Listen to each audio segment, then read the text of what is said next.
पिछली क्लास का बहुत क्विक रिकैप, पिछली क्लास का हाईलाइट अगर मुझे बोलना हो तो मैं कहूँगा कि सबसे इंटरेस्टिंग हाईलाइट ये था कि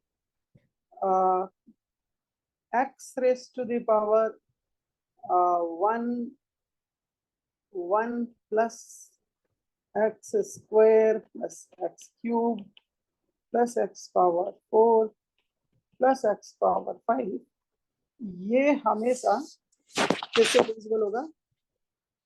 x raised to the power 10 minus 1 is divisible by इसको कह सकते हैं डिवाइड्स, है ना?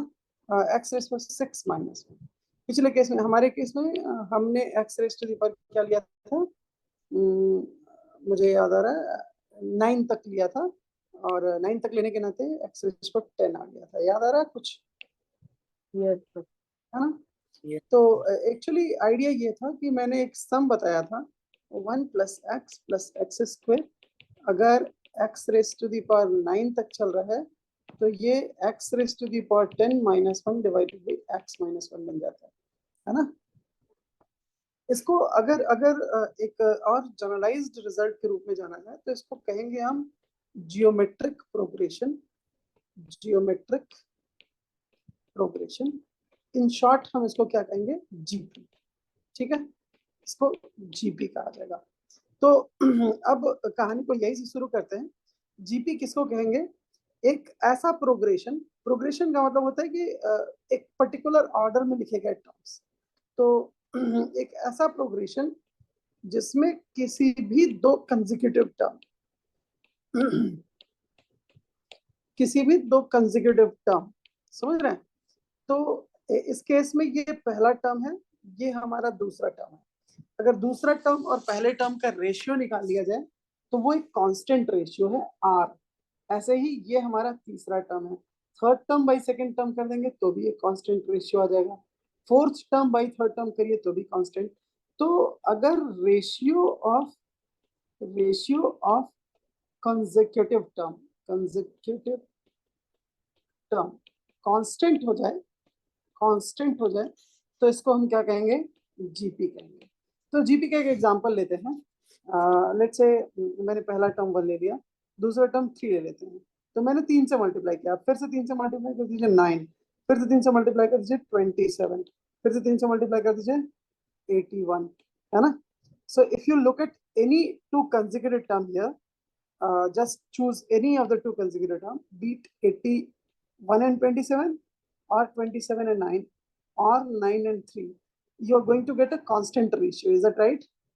एक और एग्जांपल लेते हैं, 2 ले लेते हैं, 4 2 8, 8 4 32 and so on so forth. Can you identify what is constant ratio here?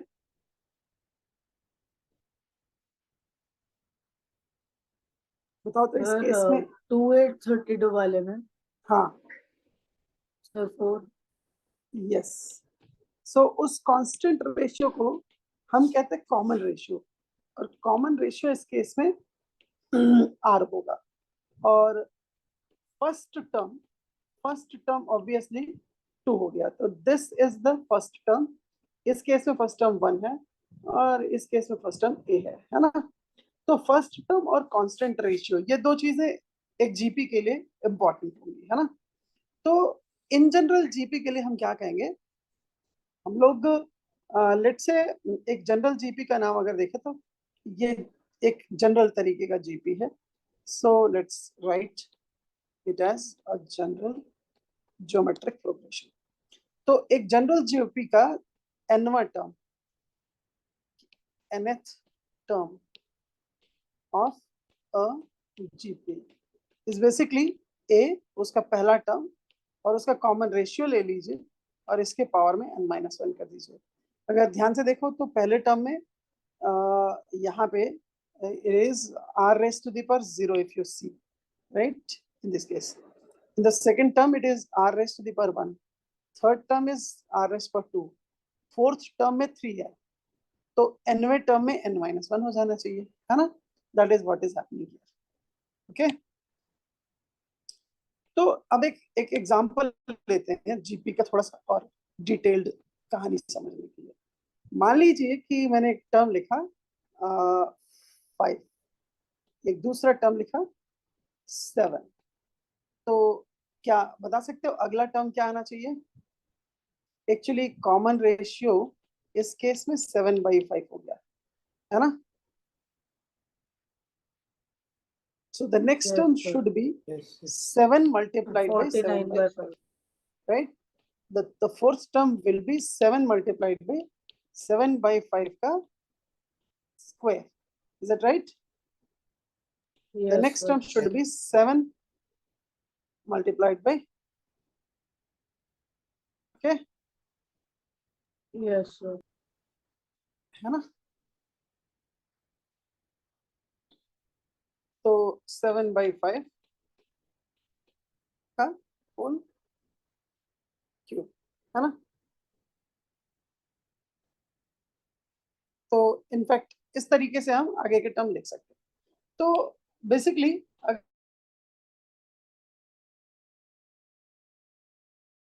अगर हमें दो टर्म का रेशियो भी अच्छे से समझते हैं, तो मान लीजिए हमसे किसी ने कहा 1 ले लीजिए, फिर आप 2 ले लीजिए, फिर आप 4 ले लीजिए, फिर आप 8 ले लीजिए, फिर आप 16 ले लीजिए, फिर आप 32 ले लीजिए, फिर आप 64 ले लीजिए, फिर आप क्या ले लीजिए 128. ये एक जीपी है ना. Okay. And Yes, somebody sir. is asking me to find this summation. Okay, ये समेशन की वैल्यू क्या होगी. तो ऐसे केस में हम कैसे क्रिएटिविटी यूज करके इस पूरे समेशन को जानेंगे, ये देखिए. इस समेशन को जानने के लिए हमने क्या किया, एस लिखा, और एस है 1 + 2 + 4 + 8 16 32 64 और 128. This is our summation. Okay, अब मैं इसी समेशन को 2 से मल्टीप्लाई कर दूंगा, क्योंकि कॉमन रेशियो मेरा 2 आया है. मैं इसी कॉमन रेशियो से मल्टीप्लाई करूंगा और जो मिलेगा वो सरप्राइजिंग होगा. पहला टर्म हो जाएगा 2, अगला टर्म हो जाएगा 4 8 16 and so on so forth. The last term is going to be 124, 128, और ये तो 64 वाला हो गया. इसका अगला टर्म क्या होगा 256, if I'm correct. सही बोल रहा हूँ? Yes, sir. Yes, sir. This is equation 1, this is equation 2. अब सोचो, अगर तो आइडिया, ये कोई बहुत बड़ी बात मैं नहीं बता रहा, और ज्योमेट्रिक प्रोग्रेशन टर्म से बिल्कुल मत घबराना, क्योंकि ये नाम नया हो सकता है, बिल्कुल नया है. बट जो जो आइडिया है वो इतना बेसिक है कि एक क्लास 5th के बच्चे को भी ये समझ में आना चाहिए. तो आइडिया बहुत बहुत बेसिक है, और इस आइडिया को क्रिएटिविटी के साथ हम यूज करने वाले हैं. So I'm not very much interested in telling you names, right? So even if you are not listening to the name, remembering the formula doesn't matter. What matters is the idea. तो idea क्या था, जब constant ratio अगले term में कोई constant multiply हो रहा है, एग्जैक्ट सेम कांस्टेंट मल्टीप्लाई हो रहा है, तो सबसे बेहतरीन आइडिया है कि जिस रेशियो से मल्टीप्लाई हो रहा है उसी रेशियो से समेशन को मल्टीप्लाई कर दो, ताकि एक टर्म अगला वाला मिलने लग जाए. और अब जब सब्ट्रैक्ट करोगे तो क्या होगा, देखो जरा. इक्वेशन 1 में से try to subtract equation 2. Yes, and if I do, I'm going to get the surprising result. What is it? S में से 2s subtract हो जाएगा, and what is going to be the answer? 2 minus 2 तो cancel हो गया, 1 बचा रह गया. ये this one is there. 4 minus 4 cancel, 8 minus 8 cancel, 128 से cancel हो जाएगा. यहाँ से लेके ये सारे टर्म कैंसिल हो जाएंगे, टू बी प्रिसाइज 2 से लेके ये सारे टर्म कैंसिल हो जाएंगे. ये 1 बचा रह जाएगा और ये 256 बचा रह जाएगा, ये माइनस साइन के साथ. सो 1 - 256. Is that right? s में से 2s गया तो माइनस s, और आंसर क्या हो जाएगा 1 - 256 - 255. Can you tell me what is s? 255. 255. और ये है हमारा आंसर. अब एक बार इस पूरे समेशन को, पूरे नंबर्स को जोड़ के देखिए सब लोग. Just add it.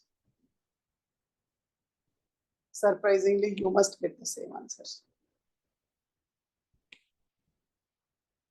Yes, sir. Same answer आया?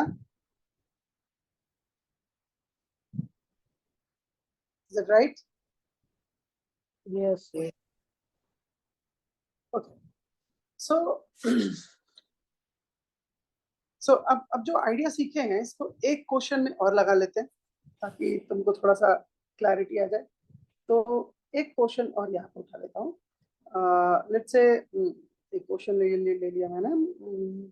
सम बता दीजिए 1 + 2x 4x² + 8x³ 16x⁴ plus 16×32x⁵.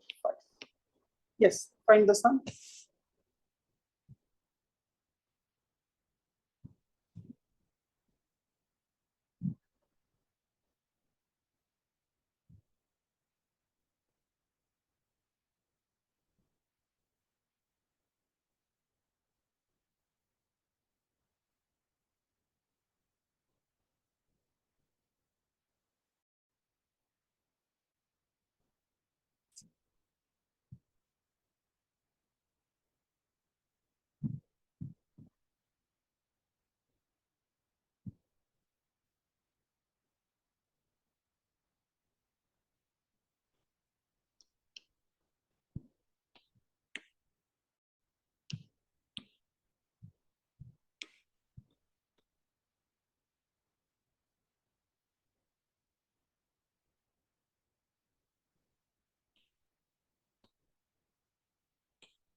Try करिए बच्चों।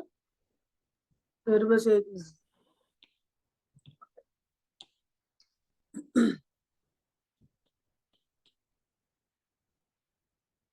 तो जस्ट क्या है यहाँ constant ratio? Sir constant ratio यहाँ पे 2x का है। 2x, बढ़िया। तो क्या करना चाहिए, इस पूरे समेशन को s का नाम दे देना चाहिए और फिर हम क्या करें इसको Yes, sir. 2x Sir, से आ गया. मल्टीप्लाई 2x से मल्टीप्लाई करते हैं ना। Yes, sir. Okay,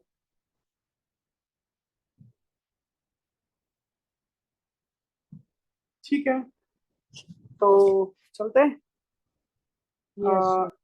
s is 1 + 2x plus so on so forth 32x⁵. If it is 2x into s and let me write the final answer now. मैं अब सीधे एक फॉर्मूला लगाने वाला हूँ। समेशन का फॉर्मूला होगा s is equals to a r⁻n−1 divided by r−1.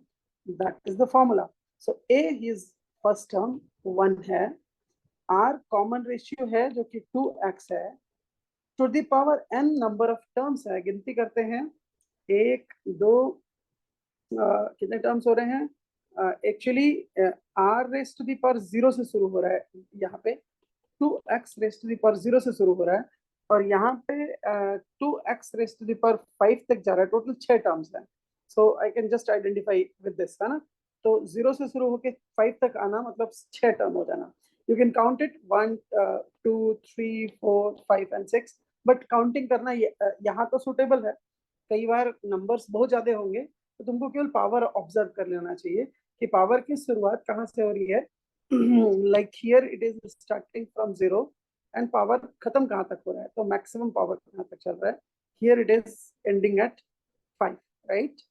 So with this मेरे पास टोटल 6 टर्म है तो पावर 6 कर दिया, -1 divided by 2x-1 and that is the answer. 2x के पावर 6 कर दोगे तो 64x⁶ -1 डिवाइडेड बाई 2x-1 है। ये सही है? Yes, sir. यही आया था ओजस तुम्हारा भी? Yes sir. गुड। सो अब एक छोटा सा और क्रिएटिविटी करते हैं। मुझे एक समेशन बताओ। समेशन बताना, सम 1 minus x plus x square minus x cube plus x power 4 minus x power 5, इसका समेशन क्या आएगा?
सर हो गया।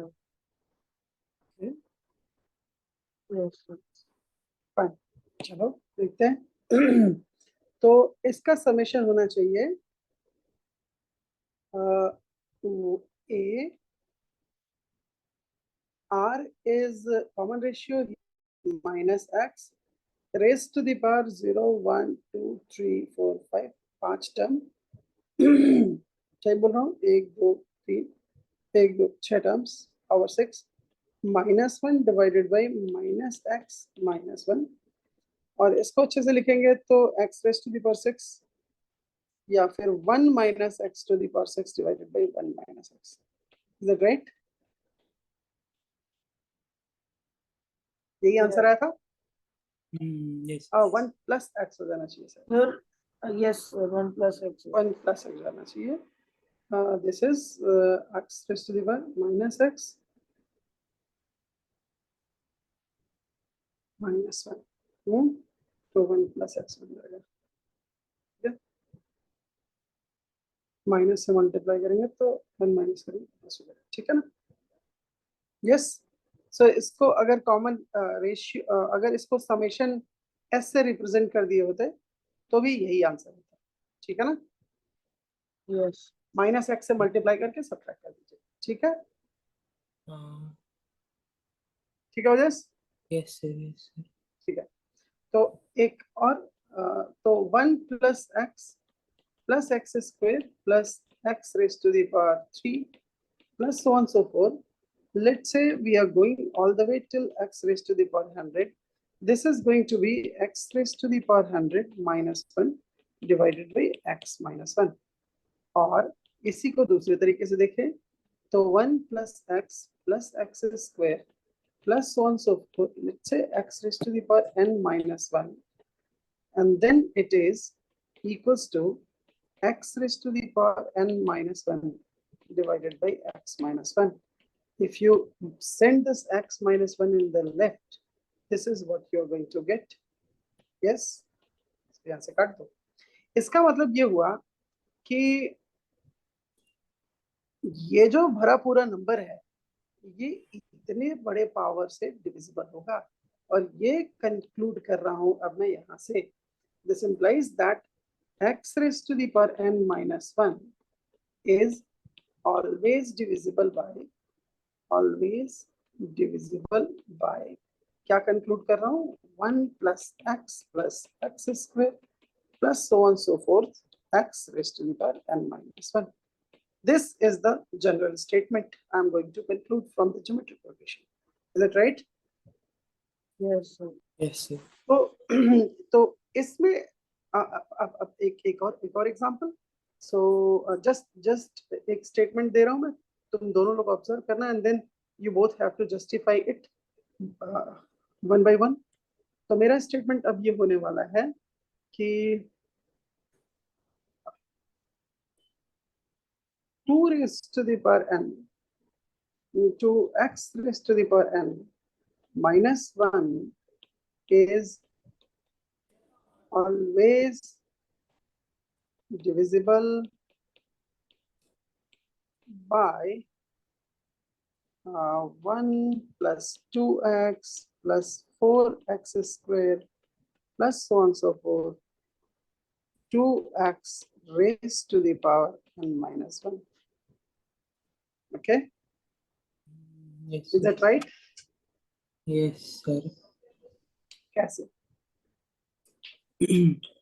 सर उसका मतलब जो 2 power n into x power n है उसका जो एक्सपोनेंट है वो सेम है तो नीचे मल्टीप्लाई हो जाएगा.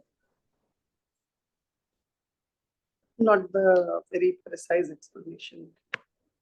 I need more explanation, more clear explanation. Aryan, can you explain? How can I say that? Sir सोच रहा हूँ. बताओ.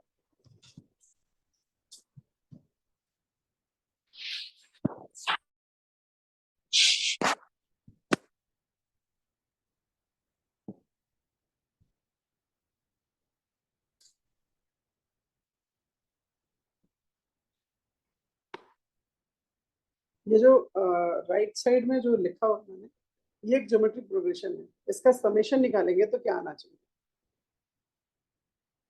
Sir 2x raised to the power n minus 1 upon 2x minus 1. Perfect.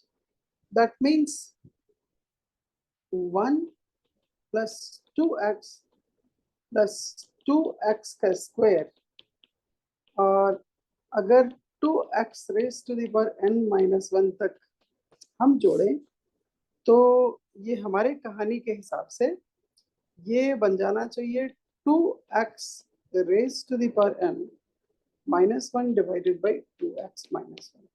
It means अगर हम इसको left side में भेज दें तो हमें 1 plus 2x plus so on so forth 2x raised to the power n minus 1, ये पूरी चीज 2x minus 1 से मल्टीप्लाई होगी तो ये 2x raised to the power n minus 1 हो जाएगी. इसका मतलब ये जो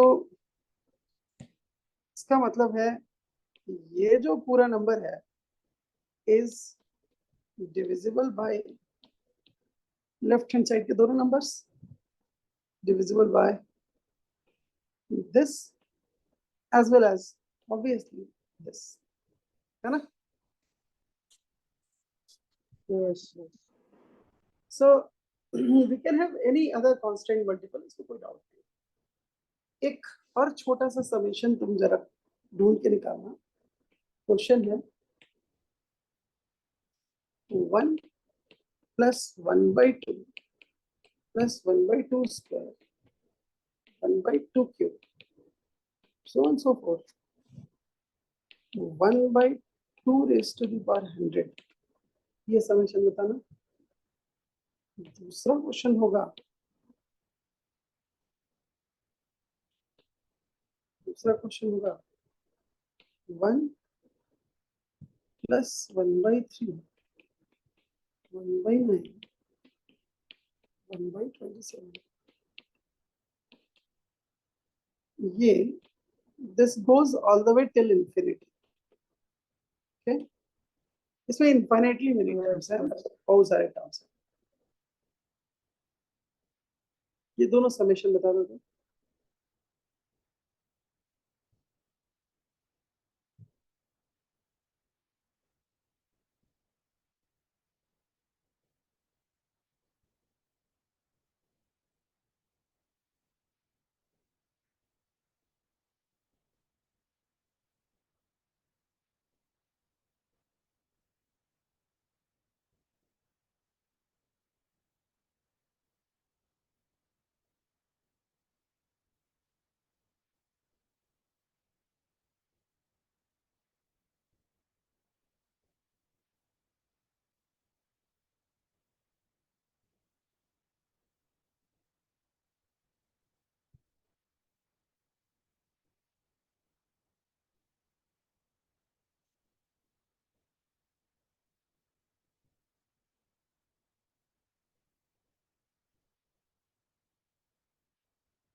ट्राई कर लिया?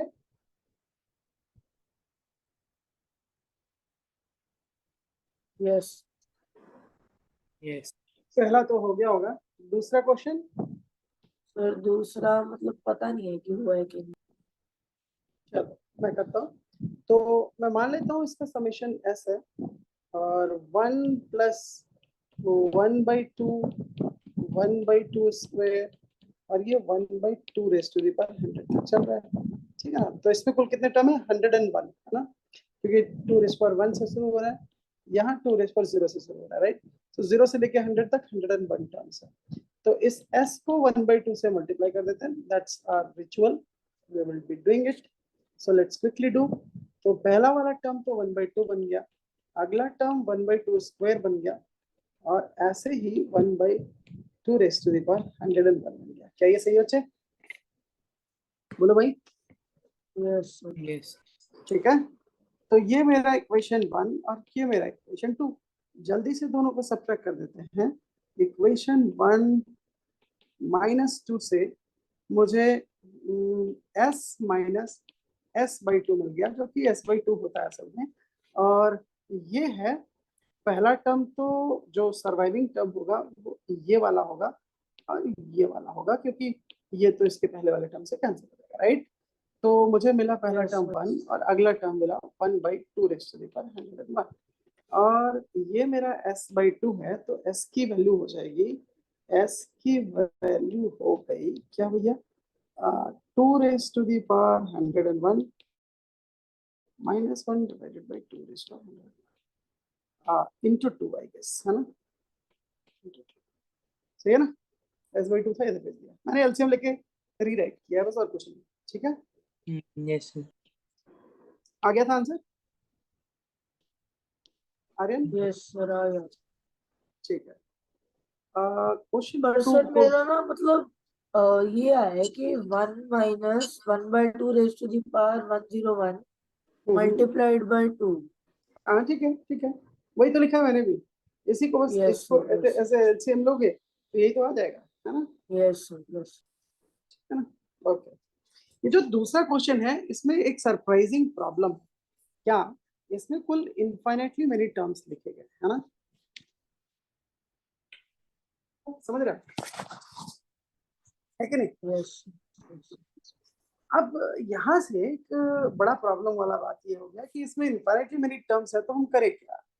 देखो एक काम करते हैं, इसको लिख देते हैं s। तो s क्या है भैया, 1/3 1/3 का square, so on so forth. ये इंफिनिटी वाला जो टर्म होगा, ये let say 1/3 raise to the power n है। ध्यान देंगे कि यहाँ n की वैल्यू इंफिनिटी है ना, सही है ना, राइट? Yes. यस ठीक है, तो अब मैं s को 1/3 से मल्टीप्लाई कर दूंगा, ठीक है, क्योंकि यही तो हमारी शिक्षा है अभी तक की। तो पहला टर्म 1/3 हो गया, दूसरा टर्म 1/9 हो गया, तीसरा term 1/27 and so on so forth. The last term is going to be 3 raised to n plus 1. Is that right?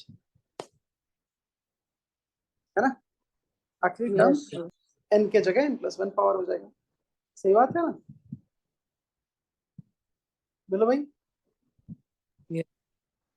अच्छा, अब क्या करते हैं, इन दोनों इक्वेशंस को सब्ट्रैक्ट करने का काम करना पड़ेगा हमको।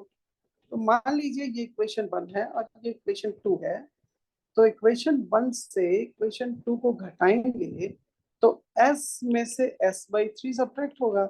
अब इधर जो होगा वो होगा सरप्राइजिंग, क्योंकि ये टर्म इनसे कैंसिल हो जाएगा, ये अगले टर्म से, एंड दस ये टर्म इसके पहले वाले टर्म से कैंसिल होगा, है ना। ये जीवित रहने वाला टर्म होगा, and obviously this is also the survivor, है ना। तो पहला सर्वाइवर टर्म है 1 और दूसरा सर्वाइवर टर्म है माइनस साइन के साथ 1/3 raise to the power n plus 1, है ना। मजे की बात जानते हैं, n इंफिनिटी है, और अगर 3 के पावर इंफिनिटी कर दोगे तो ये बहुत बड़ा नंबर है, it's a very large number, and this whole number can be assumed as 0, है ना। क्योंकि 1 को जब इतने बड़े नंबर से डिवाइड करोगे तो 0 ही तो हो जाएगा, है कि नहीं? बोलो। Yes sir. 3 raise to the power 1 lakh रख दिए तो 3 रेस्ट पावर 1 लाख बहुत बड़ा नंबर है। इतने करोड़ों से 1 को करोड़ों से डिवाइड करोगे तो बहुत छोटा नंबर हो जाएगा, that we can consider as 0, very very small, right? तो इसका मतलब s में से s/3 गया तो 2s/3 इज इक्वल्स टू 1 आ गया, और that gives us s is equals to 3/2. This is the beautiful answer. Okay, अच्छी बात जानते हैं. So here comes the key point. Let me write it here. Okay, the key point is अगर ar square plus ar raised to the power n minus 1, if this is s, then summation के लिए formula था a 1 minus r raised to the power n divided by 1 minus r. Is that right? यही तो formula था, है ना? एक GP के लिए समेशन का फॉर्मूला यही था. यस इस फॉर्मूले में if mod r is less than 1, if mod r का मैग्नीट्यूड 1 से छोटा हो, जब कॉमन रेशियो का मैग्नीट्यूड 1 से छोटा होगा तभी इनफाइनाइट सीरीज या इनफाइनाइट सम जान पाएंगे हम लोग. अगर ऐसा हो गया तो s infinity is a 1 minus r raised to the power n divided by 1 minus r. Infinity terms का समेशन बड़े मजेदारी तरीके से कैसे निकल आएगा जरा सोचिए. r 1 से छोटा नंबर है और इस छोटे नंबर के पावर तुमने इंफिनिटी कर दिया. लेट्स से r की वैल्यू 1/2 और तुमने 1/2 के पावर इंफिनिटी कर दिया, तो ये नंबर 0 नहीं हो गया? यस बोलो. तो हम कह सकते हैं कि सम ऑफ इंफिनिटी टर्म के लिए एक बढ़िया सा फार्मूला ये है कि a को 1 माइनस r से डिवाइड कर दो, बस. Just divide a by 1 minus r. Look at the previous example. Let's go ahead and solve. So in this case a was 1 divided by 1 minus r, 1 minus 1/3. That's actually 3/2. Yes. Yes sir. Okay, got it? Yes. Fine. So this is the take home from the discussion. Okay. एक surprising सा summation अभी निकाल के बताओ, and you both are going to be very very closer to the Ramanujan, है ना? मैं एक समेशन पूछता हूँ. Find the sum 1 minus 1 plus 1 minus 1 plus 1 minus 1 plus 1 minus 1 plus 1, and this is all till infinity.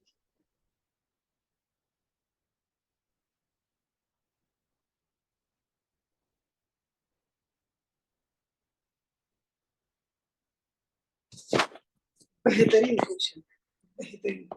सोचिए, और जितनी अलग अलग तरीके से सोचेंगे उतनी नई नई चीजें इसमें दिखती जाएंगी. Right right.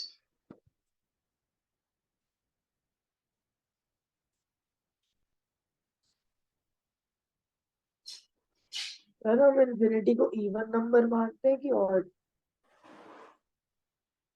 क्या कंफ्यूजन में आ रहे हैं तुमको? सर हम इन्फिनिटी को इवन नंबर मानते हैं या फिर odd? नहीं बेटा, नहीं नहीं नहीं नहीं.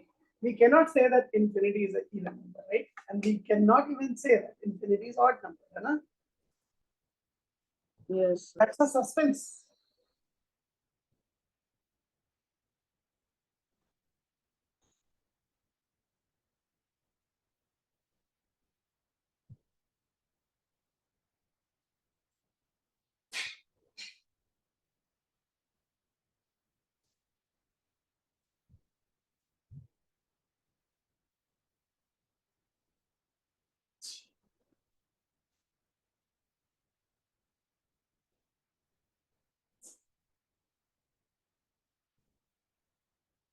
मेरे फॉर्मूले से तो 1/2 आ रहा है।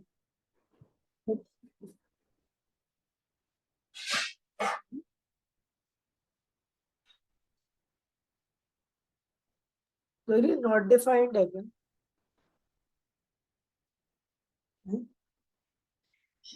कितने कितने आंसर आने वाले हैं? ओजस, तुम्हारा क्या आंसर आया? सर कॉमन सेंस से अलग हो रहे हैं और फॉर्मूले से अलग हो रहे हैं। फॉर्मूले से क्या आया सर 1/2 आया मेरा। और कॉमन सेंस से क्या लग रहा है? सर नॉट डिफाइंड ही लग रहे हैं, मतलब। ओके, चलिए। फिर या तो ये 1 होएगा या तो 0 होएगा, हाफ तो कैसे हो सकता है?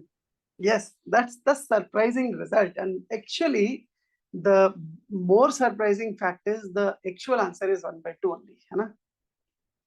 So let's say this is summation, and let me do it in a completely different way जो तुम दोनों लोगों ने नहीं किया होगा, और मैं वही यहाँ से सिखाना भी चाहता हूँ। मान लेते हैं एक नंबर है 1, अगला नंबर है -1, +1, -1, and this continues till infinity. Infinity में से एक नंबर को कम कर देते हैं, 1 minus, look at the number inside, 1 -1, +1, -1, +1, -1, and so on so forth. Even this goes till infinity. Is this right? Yes, sir. Can I say the number inside bracket is also s? Yes, sir. If it is so, then s is equals to 1 minus s, और इसका मतलब है s की value 1/2। Yes. Sir पर ये हो कैसे सकता है? आंसर तो या फिर 1 या फिर 0 आना चाहिए। यस, अब चलते हैं एक से। तो अब आते हैं दूसरे फॉर्मूले पे। The formula is s infinity is a divided by 1 minus r। Common ratio यहाँ -1 है, a की वैल्यू 1 है, 1 डिवाइडेड बाई 1 माइनस -1, है ना? यस। तो 1 माइनस, ओके एक सेकेंड, -1, इसको सॉल्व करेंगे तो ये 1/2 ही तो है ना? है ना? यस। अब एक रीजन ढूंढो, जरा बताओ मुझे।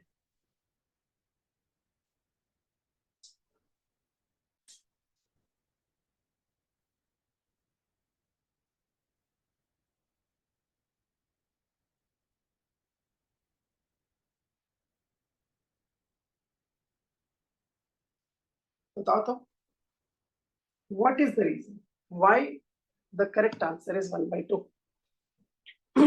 अब तुम सोच रहे हो कि लेट्स से अगर इंफिनिटी इवन टाइम्स हुआ, मतलब इनफाइनेटली मेनी टाइम्स अपीयरेंस हो रहा है, तो लेट्स से कि इंफिनिटी इवन नंबर है। अगर इवन नंबर हुआ तो पेयरिंग बन के वैल्यू 0 हो जानी चाहिए। अगर इंफिनिटी ऑड हुआ, so if infinity is even, so answer should be 0। if infinity is odd, answer should be 1. Yes. What is the suspense? What is the assurity that infinity is even? Nobody knows. It's just 50-50. So correct answer is 50% of 0, 50% of 1. What is it? 1/2. Is it right? Yes sir. ठीक है। तो सबसे पहले ये 1 - 1 इस infinite सम को सबसे पहले 1/2 सोचने वाले रामानुजन थे, जिन्होंने जीपी को कॉन्सेप्चुअलाइज किया था इस आइडिया को एक्सप्लोर करने के लिए। ठीक है, ओके यस। फाइन। तो अब हम लोग चलते हैं पॉलिनोमियल की कुछ प्रॉपर्टीज पे, जिसमें कहानी होगी, कह सकते हैं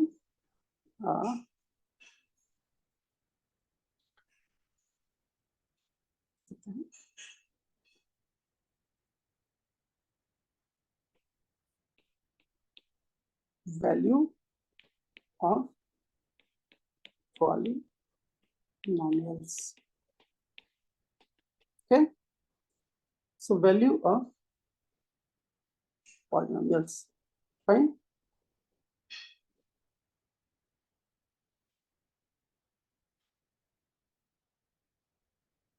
तो मान लेते हैं कि एक polynomial y is equals to fx type का है।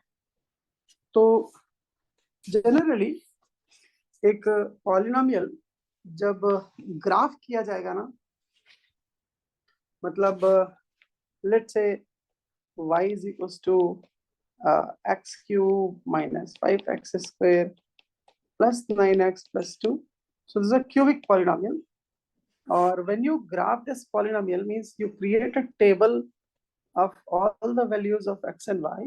So let's say x की वैल्यू यहाँ पे 1 रखी गई, y की वैल्यू 2 आ गई, -1 रखा गया, whatever, मतलब let's keep on assuming some of the values of x और accordingly some y values आते रहेंगे। और अगर उन सारे x वर्सेस y को मैं प्लॉट कर दूं तो कुछ कुछ कुछ इस तरीके का होता है। रफली स्पीकिंग एक पॉलिनोमियल कुछ इस तरीके का दिखता है।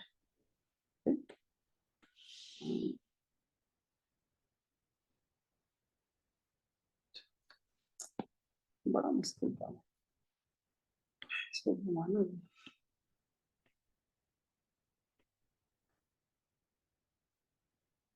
क्या है?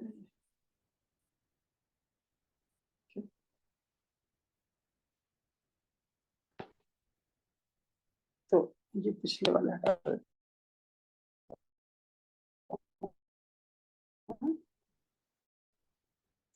ग्राफ कुछ ऐसा होता है, पॉलिनोमियल एक्सप्रेशन का ग्राफ कुछ ऐसा होता है, something like this. Okay, so in this case ये पॉलिनोमियल जो मैंने प्लॉट किया हुआ है इसके 1 2 3 और 4 जीरोस हैं। So this is the polynomial having 4 zeros. So it should be at least a degree 4 or more, है ना, क्योंकि इसके 4 से ज्यादा डिग्री होने ही चाहिए, क्योंकि इस केस में इसके 4 रियल रूट्स हैं।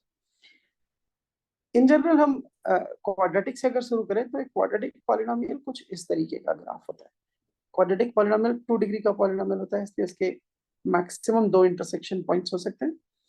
2 डिग्री के केस में ग्राफ 2 ही सिचुएशन में रूट्स को लेके आता है, एक ओपनिंग डाउनवर्ड, दूसरा ओपनिंग अपवर्ड, है ना।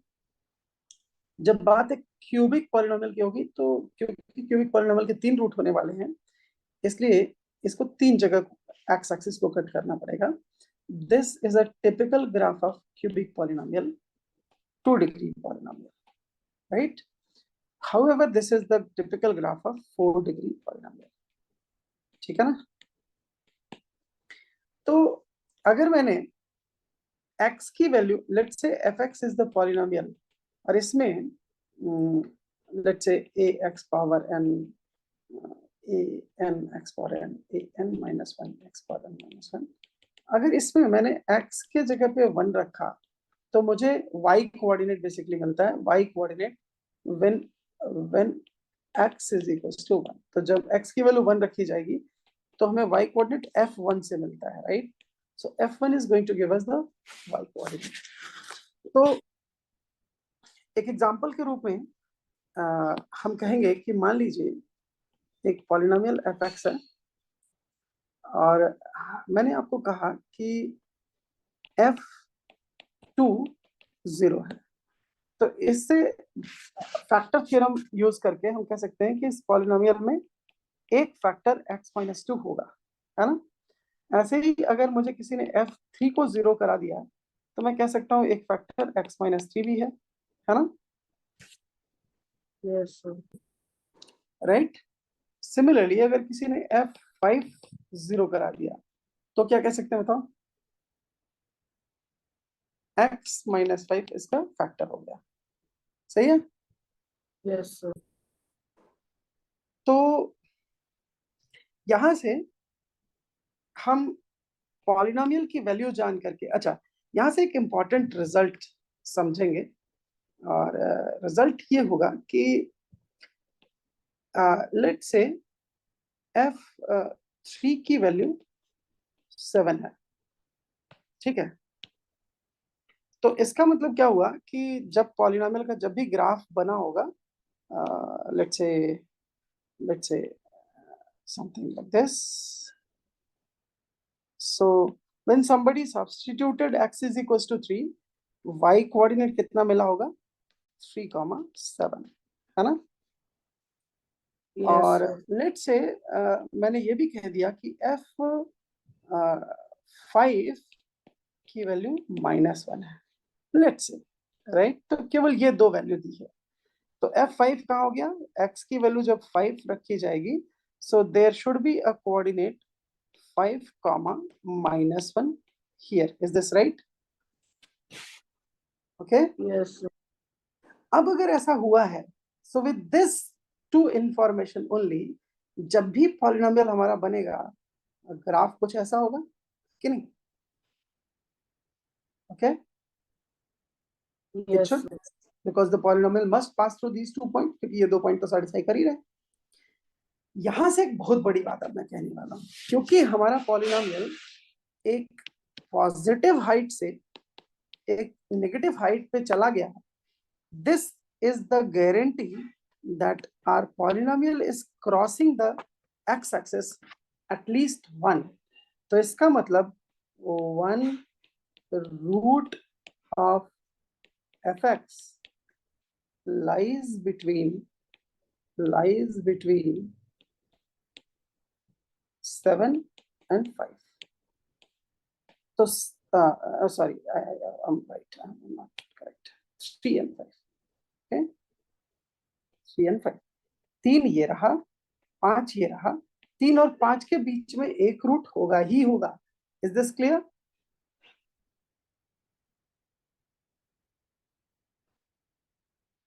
तो इसको हम कह सकते हैं change of sign rule. This is technically called DESCARTE, Descartes formula, ठीक है। और ये जो डेस्कार्टे थे, इनका पूरा नाम था Renee डेस्कार्टे, and I am a real fan of this guy.